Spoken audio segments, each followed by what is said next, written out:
இவங்க 2 பேருக்காகவே திரும்ப இந்த பஸ்ஸில் போகலாம் போல இருக்குங்க. அப்படின்னு நடந்துச்சு பார்த்தீங்கன்னா, ரீசெண்டாக நாங்கள் கன்னியாகுமரி டு சென்னைக்கு வந்து ஒரு வெட்டிங் ஃபங்க்ஷனுக்காக மிஸ்டர் கேம் ஸ்டுடியோஸ்லேருந்து போயிருந்தாங்க. கொண்டு வந்து லக்கேஜ் எல்லாத்தையும் லக்கேஜ் இடத்துல போட்டு உள்ளே போய் பஸ்ஸை பார்த்தா தரமாக இருக்குதுங்க.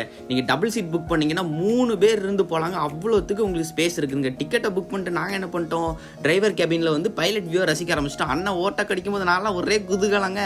அப்புறம் வந்து கயத்தாரில் கரெக்டாக நம்மளை கொண்டு வந்து ரெஸ்டிங் ஸ்டாப் போட்டாங்க. போட்டு முடிச்சுட்டு உள்ளே போய் தூங்கி முழிக்கிறதுக்குள்ளாடி கரெக்டாக ஆன் டைமில் நம்மளை வந்து சென்னையில் ட்ராப் பண்ணிட்டாங்க. இவங்களோட ஸ்பெஷாலிட்டி என்னன்னு பார்த்தீங்கன்னா, நாகர்கோயிலேருந்து லாஸ்ட் பஸ்ஸை எடுத்து அடுத்த நாள் காலையில் சென்னையில் ஃபர்ஸ்ட் பஸ்ஸாக நம்மளை கொண்டு வந்து விட்டுறாங்க. இவங்க 2 பேரோட ஃப்ரெண்ட்லியான கேரக்டருக்காகவே நாங்கள் திரும்ப என்ன பண்ணோம்னு பார்த்தீங்கன்னா, 2 நாள் அங்கே ஸ்டே பண்ணி வீடியோஸ் எல்லாம் எடுத்து ஃபன் பண்ணிக்கிட்டு மறுபடியும் 3வது நாள் அதே பஸ்ஸில் டிக்கெட் போட்டு வந்திருக்கோங்க. இவங்களோட ஸ்பெஷாலிட்டி என்னன்னு பார்த்தீங்கன்னா, நம்மளை ஆன் டைமில் ட்ராப் பண்ணுறதும் அவங்களோட ஃப்ரெண்ட்லியான கேரக்டர் தாங்க.